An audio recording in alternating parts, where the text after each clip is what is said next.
Okay, so let's start reading next para after exhibit 3. Finally, Mehmet asked Smith to assist with a trade involving a US multinational customer operating in Europe and Japan. So now the story completely changed. It's not relevant with previous data. Okay? So when you do practice, do it in fractional manner, as I taught you here, one by one. Take information only which is related with question number 1, solve it, finish. Then part 2, solve it, finish. Like that. So Mehmet asked Smith to assist with a trade involving a US multinational customer operating in Europe and Japan. The customer is a very cost conscious industrial company with a AA credit rating and strives to execute its currency trades at the most favorable bid offer spread. Bid offer spread means the difference between bid rate and ask rate. Because its Japanese subsidiary is about to close on a major European acquisition in 3 business days, the client wants to lock in a trade involving the Japanese yen and the euro as early as possible the next morning, preferably by 8 past 5 a.m. New York time. So now the story has changed, client has changed, only service providers are same. Mehmet is same, but the previous client was Indian client. They made export to UK and about to receive some UK currency. That story was different. This story is about another client. Another client is US multinational company having units in Europe and Japan. Okay, one of its which Japanese unit about to close because the European company is going to acquire it, and that is why they want to freeze one currency contract as early as possible in the morning our time, and that also at favorable bid ask spread, because the company is very cost conscious, having AA credit rating. Okay, so many things are favorable for the company, and they are taking consultancy from Mehmet. Is it clear? So come to question number 4. Which factor is least likely to lead to a narrow bid offer spread for the industrial companies needed currency trade? So there are many factors which are affecting bid ask spread. Bid ask spread means the difference between bid rate and ask rate. If this spread is more, costing will be more. Okay?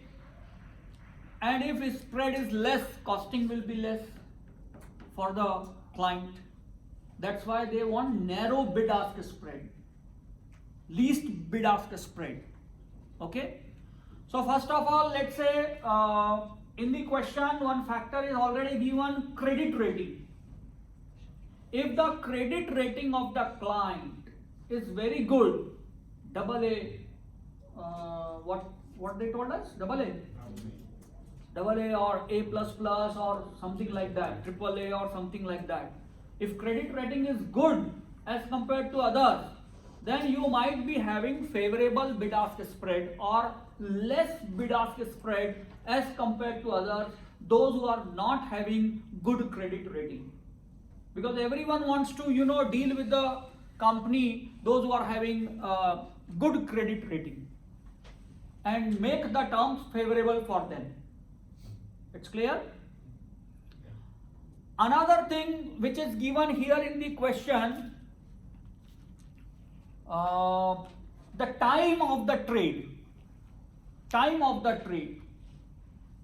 When let's talk about currency market. When US and UK both markets are opening at the same point of time in morning hours, then you may find less bid-ask spread.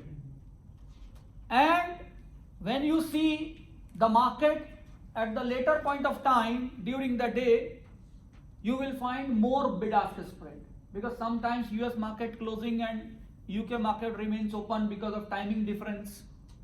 Okay, so when both the markets are open initially, you will find when they are converging, both the market converging at the same point of time, you will find less bid-ask spread. That's why they are forcing to have the contract to be freeze at morning 8 past 5 a.m. because that time both the market remains open. Is it clear? So time of the day also matters. Apart from that, your relationship with your banker, client relationship with the banker or with the dealer, that also matters. If you are having good relations with your dealer, dealer might be giving favor to you so far as bid-ask spread is concerned. Is it clear?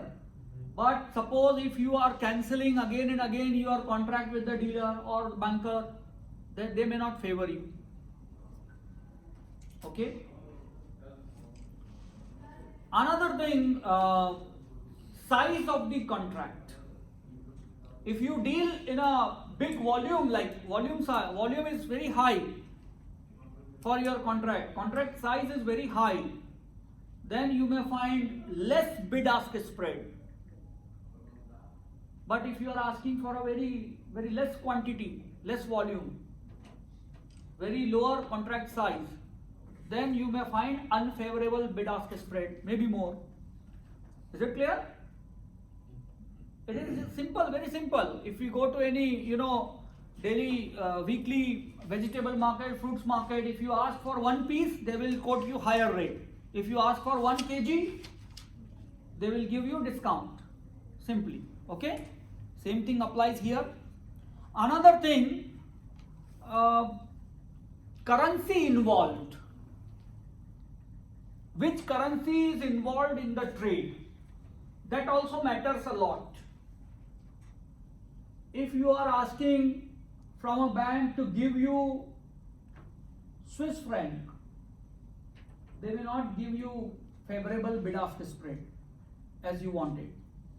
Why? Because Swiss franc is not very popular currency. But if you ask for US dollar, of course it is popular currency, so you may have less bid-ask spread. Clear? Is it clear? Then one more thing is there, level of market volatility. If market is highly volatile for the currency involved, then bid-ask spread will be more. And if market is less volatile, then bid-ask spread will be comparatively less. So these are the many factors which affects the bid-ask spread. It's clear? Then move to question number 5. One more paragraph is there.